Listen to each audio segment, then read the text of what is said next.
for a hyperbola, I'm going to go over the different vocab and stuff for a hyperbola here.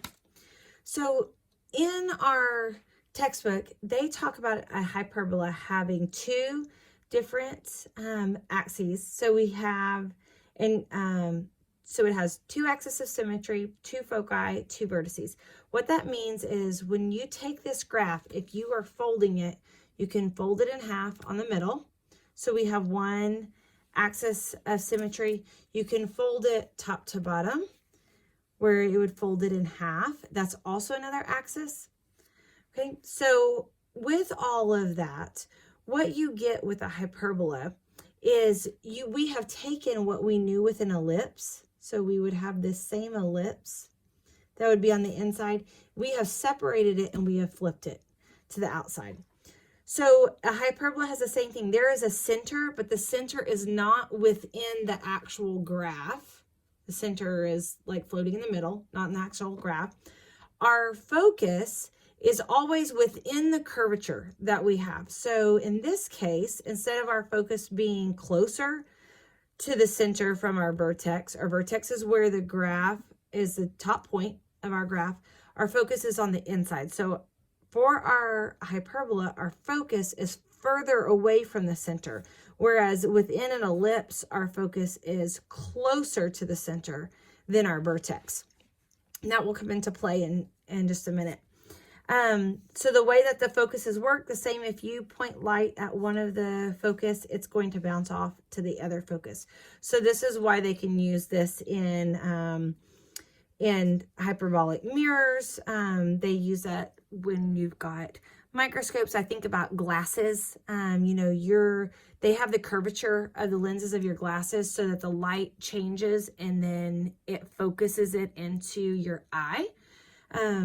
So you have your focus of your eye and they're trying to change the curvature of your eye with the glasses lens on it. So those are real life things that really work with that.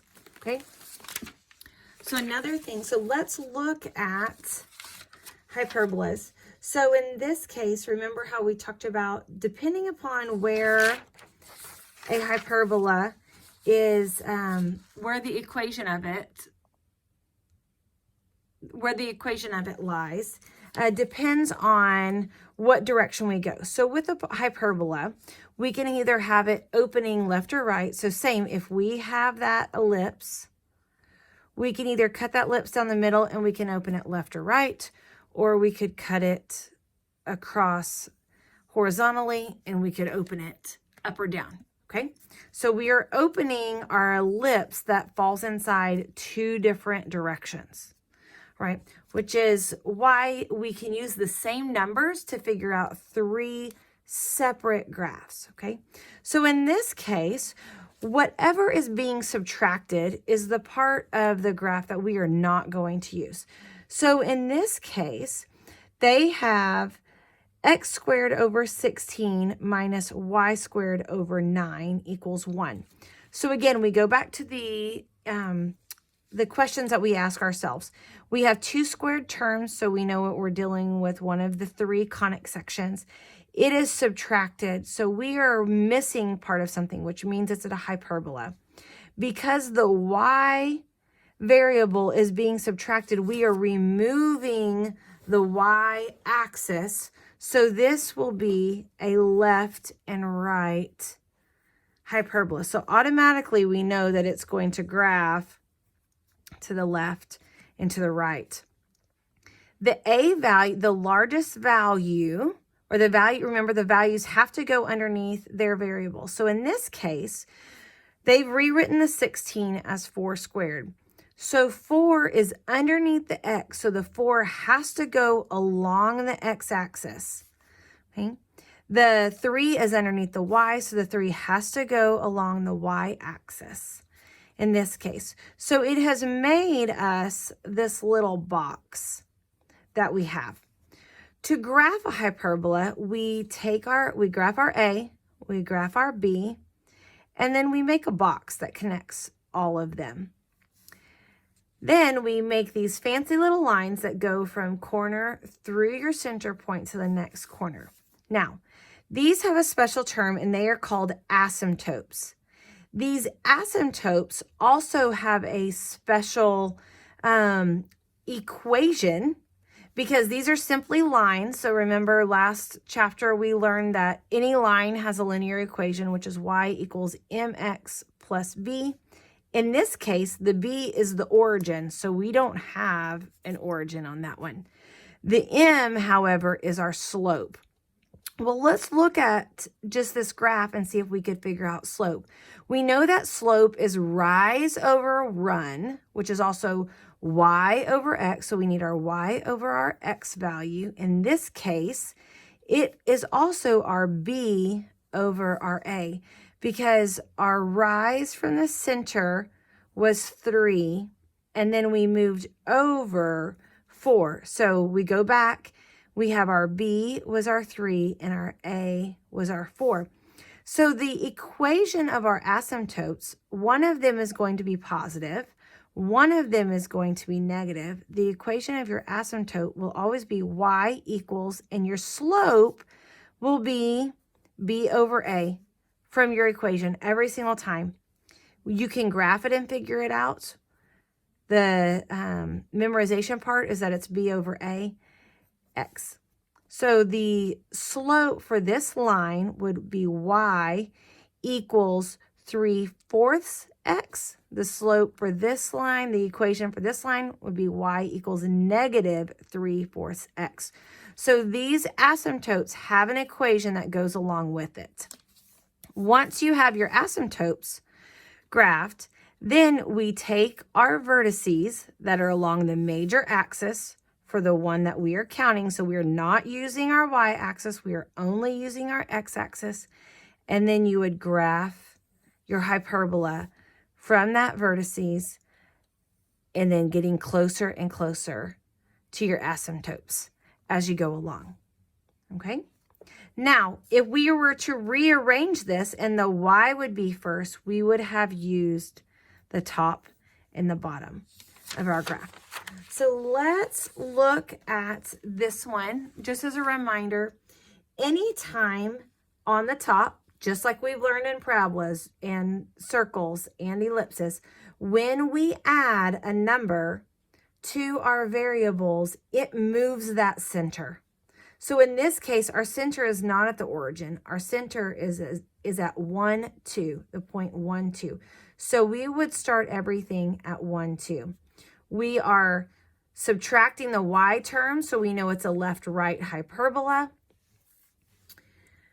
We are 4 from our center, so our vertices have to move 4 off of our center point, which was 1, 2. So we are going to add that 4 to our x value. Remember, the 4 is under the x, so we add it to the x value of our center. The 3 is under the y, so we're going to add that to our y value of our center, and that gives us our vertices and our points of which we can draw our square. So in this case, once again, even though we are moved off the center, our asymptotes have a rise of 3 and a run of 4. So we're still using this a and b. So the linear equation for our asymptotes would be y equals plus or minus rise over run 3/4 x. Now, this equation tells us that it would go through the origin. So remember, because this is not through the origin, these lines are not through the origin, we need to add our movement back in. We add our movement back in with y minus 2 equals plus or minus 3/4 x minus 1. So we simply add our center back into our equation, and that provides our movement along the lines with the asymptotes. So let's look at this one and see if we can just figure it out as we go along. It says select the graph of the 2-variable equation. So I've got 2 variables. I've got a subtraction, so I know it has to be a hyperbola, so D is immediately out of the question. not an option. I know that I am subtracting my y, so my final graph will not have anything graphed along the y-axis. Okay, so that means that B is out of the picture. I don't know if I have a way to cover that one up. B is out of the picture. So we are down to A, C, and E. I can also look and say I've got x squared and y squared. There's nothing added to x, nothing added to y, which means that this graph must be at the origin. From the 3 that are on here, I only have one option. So without even having to look at if our vertexes are in the right place, we know that C is the answer because it has to be a graph that's at the origin. Okay, so let's look at this one. It says, so right here, a couple things we can look at. One, we have a subtraction sign, so we know it has to be a hyperbola. A is out of the question because that's an ellipse. Okay. Second, we have items added. We have numbers added to y, numbers added to x. So it cannot be at the origin. So E cannot be an option because it is at the origin. Okay. So then let's look at our center. We know that our y value is 2 because y minus 2, so y is 2. Our x value is also 2. So it's positive, 2, 2. So D is not an option because we've got 2, negative 2 here. So now we're back to these two. Both of them are graphed at 2, 2 as the center. In this one, we have y minus x. So our final graph will not have x. The x-axis will not be going through your graph. So by default, the x-axis here does go through our graph. So C cannot be an option. So by default, B must be our answer because it's got to be a vertical hyperbola. So then let's go ahead and check. The 3 is underneath my y, which means I need to move 3 in the y direction. I went from 2, 2 to 2, 5. 5 minus 2 is 3. So my distance here is 3. That matches. And then I've got 2, 2 to 4, 2. 4 minus 2 is 2. My distance is 2, which is along there. So we know that that is correct. So those are some examples from your book. So let's look and work through the class notes that we had. The difference that they show here for the hyperbola is simply which one is being subtracted. So for a horizontal hyperbola, remember the y-axis is not going to be a part of our graph. For the vertical hyperbola here, the x-axis is not going to be a part of our graph because it has been subtracted off. Okay. Your variables still go with, your A and B still go according to the variable that they're underneath. Okay. We've talked about our vertices. The vertices are the ones that lie along your major axis. Okay. So if it is a horizontal, then your vertices will be horizontal along the x-axis, which is why they have added it here with your x value. If you have a vertical hyperbola, your vertices will lie vertically up and down with the y-axis, which is why they have added that to your y value here. The asymptotes is simply what we just talked about and what I had graphed out. The B over A is simply your slope.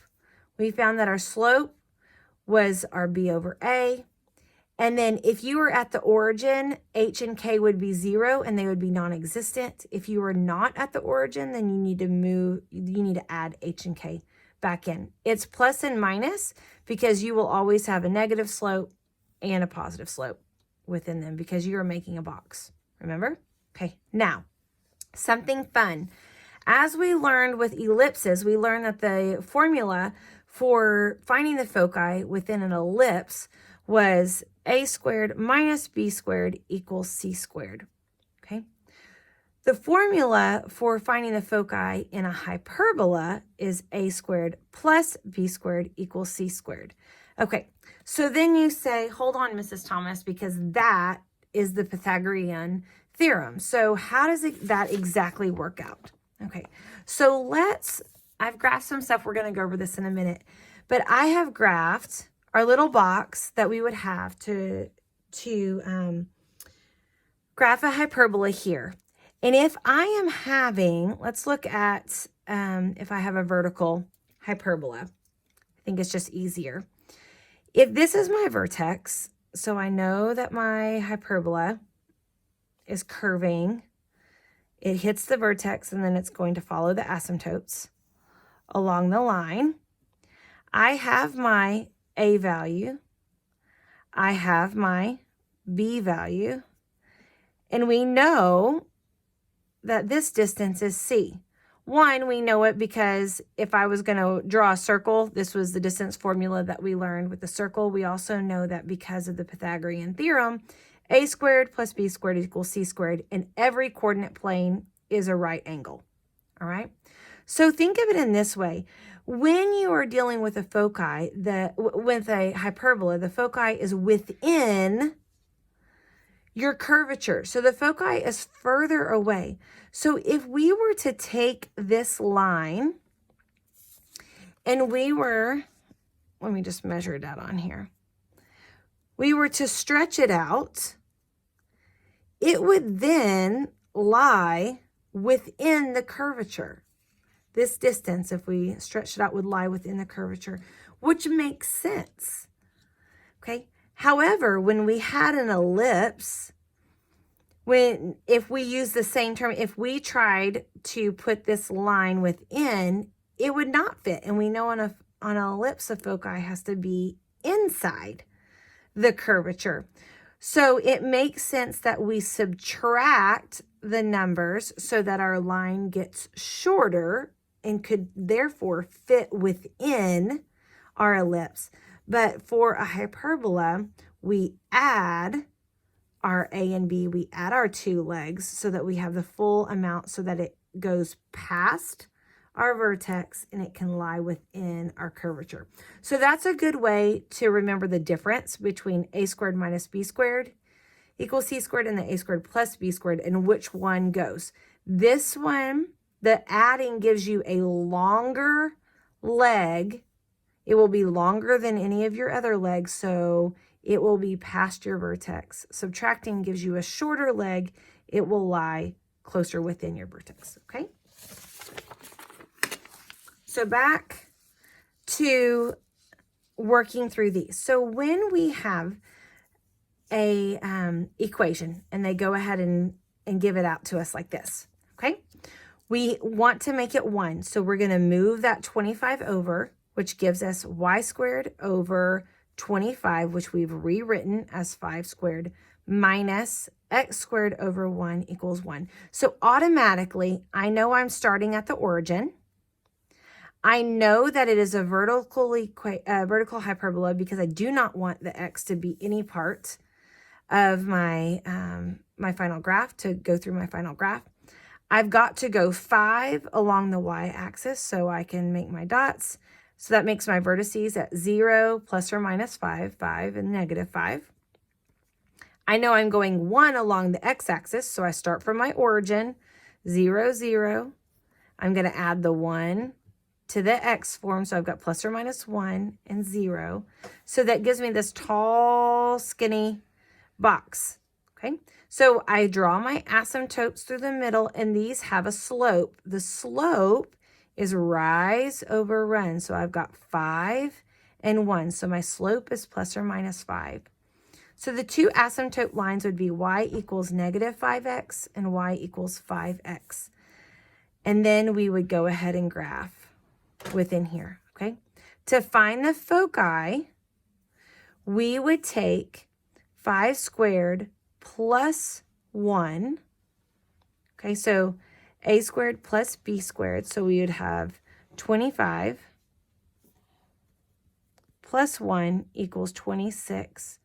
So the square root of 26 would be our foci, and we would add this number, right, to our y value because we are working along the y-axis. So our x value would stay the same. our y value would be plus or minus square root of 26, right? So when it's already set up in our vertex form where we can see it, in this case, we have a center that is not at the origin. We know that our center is 2, -2 in this case, right?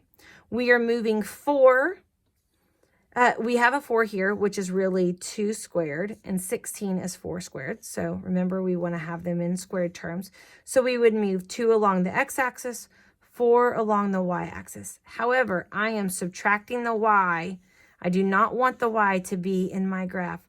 So it's going to be a left and right one. So to think about our vertices, in this case, we are moving 2 along our x-axis. So I've got to add and subtract 2 to my center point. We have to move from our center. So 2 plus 2 gives me 4. My y stays the same. 2 minus 2 gives me 0. My y stays the same. So those give me my vertices. The vertices have to lie along the same axis. We would work through the same as the foci. We do 16 plus 4 is 20. So the square root of 20 is our foci that we would add. So we are going to do our center plus the square root of 20, and then our center minus the square root of 20. Our y is staying the same because we are moving along this y line right here. Okay, so this is our axis of symmetry.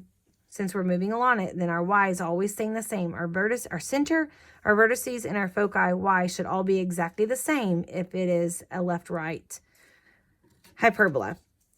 Then we find the equations for our asymptotes, which is simply the slope. So our slope here, we know we are coming down 4. We're going over 2. So we have a 4 and a 2, which is simply a 2. So we've got a positive 2 and a negative 2. Now, remember, we are not at the center. We have moved off of the center. We have a new center. It's not at the origin. So when you write your equations of the asymptotes, we've got to put those new center points in there. So we'd have y plus 2 equals our slope. We know our slope is 2. So we'd have a negative 2 and a positive 2, x minus 2, because we've added those centers back in. All right. So what do we do when they give you this? Write an equation of a hyperbola with, they give us the foci and they give us the vertices. Well, first off, we're looking at the vertices and they're moving off of 0. So we know we've got a center origin. So immediately we're not going to have anything added to our x and y. Okay. They are also telling us that our vertices are moving along the y-axis, which tells us our y is going to be first, and we will be subtracting out our x terms. So right away we can write y squared minus x squared equals 1. And then we're going to fill in the rest, okay? We know that along y, we are moving 3. So we simply put that 3 right underneath. So right now we've written an entire equation. We've written y squared over 3 squared minus x squared over something equals 1. We are almost completely to our equation simply by using this 1 point, okay? They are telling us that our foci is plus or minus 5. So remember, that's within it. So we simply use our equation, a squared plus b squared equals c squared.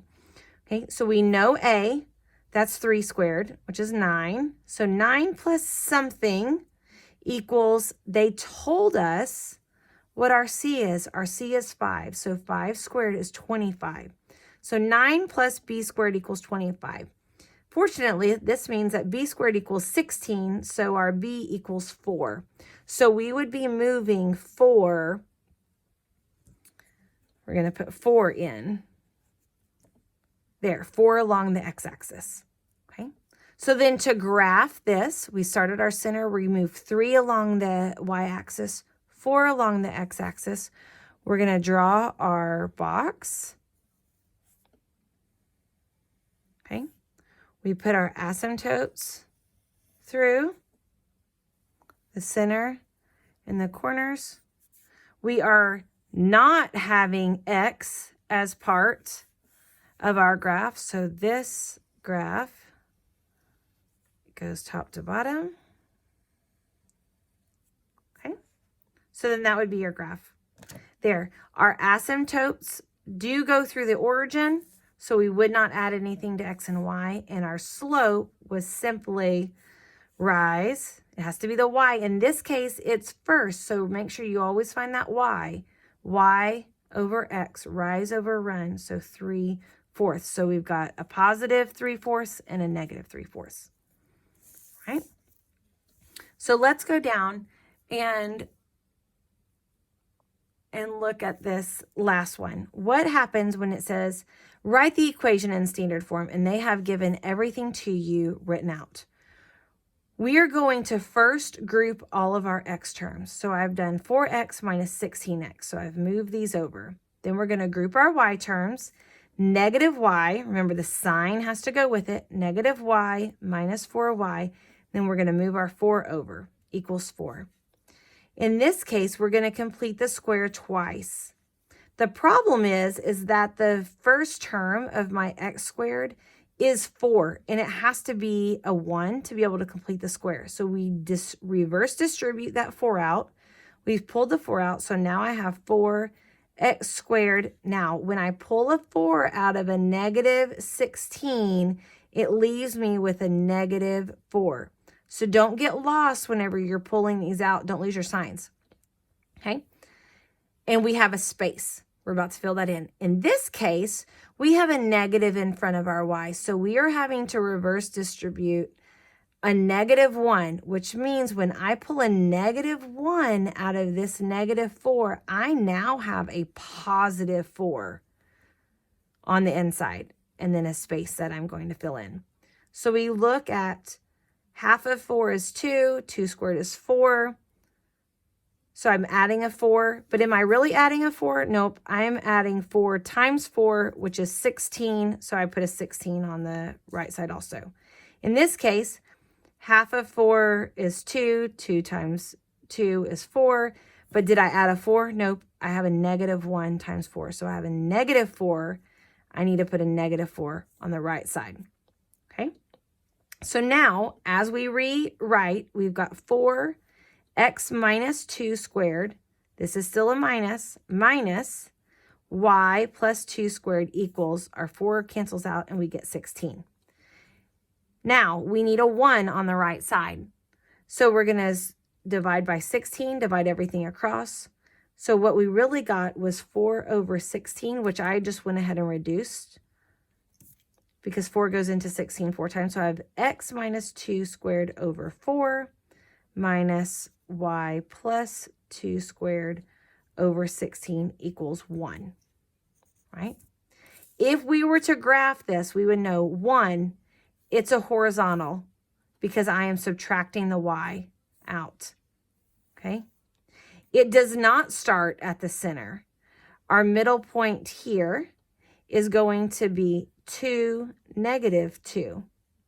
Okay, so along our graph, if we were really graphing it, these would be our real x and y axis, right? Because we'd be at 2, negative 2 for it. We know that we're moving 4 along the x-axis. We are actually moving 16 along the y-axis. So we are going to have a very steep rectangle and a very wide hyperbolic curve there. Okay, so then we can just sketch it out. So let's look at how all of these work together. Just a final quick overview. If I am given an A and a B value of 3 and 4, there are 3 different graphs that we can make from that. If A is 3, so I'm going to go 3 along my x-axis, and B is 4, and I go 4 along my y-axis, I can make a box, okay? Inside this box, I can draw an ellipse. The equation for this ellipse would be x squared plus y squared equals 1, right? Our a value was 3. Our b value was 4. And so now the equation for the ellipse within this box is x squared over 9 plus y squared over 16 equals 1, right? Now, if I look outside of this exact same box, we have these asymptotes that run through. I have two different options. I can either take this ellipse and I can curve it to the left and right, or I can curve it to the top and bottom. Same ellipse, we're taking the curvature, we're moving it. If we move it to the left and the right, this direction, we are going to subtract the y. So again, I'm still at the center, the origin, so I'm going to do x squared minus y squared. My a is still 3, my b is still 4, I still equal to 1. So I have turned my ellipse into a hyperbola along a horizontal one along the x-axis simply by rewriting my equation with a minus sign. Okay. If instead I wanted to take my ellipse and cut it down the center and flip it up and down, I now have a vertical hyperbola. So same thing, my y has not changed, so the 4 has to travel with the y. I now have my y squared minus my x squared, so we have the exact same terms. My y is first. I am now subtracting out my x because I do not want my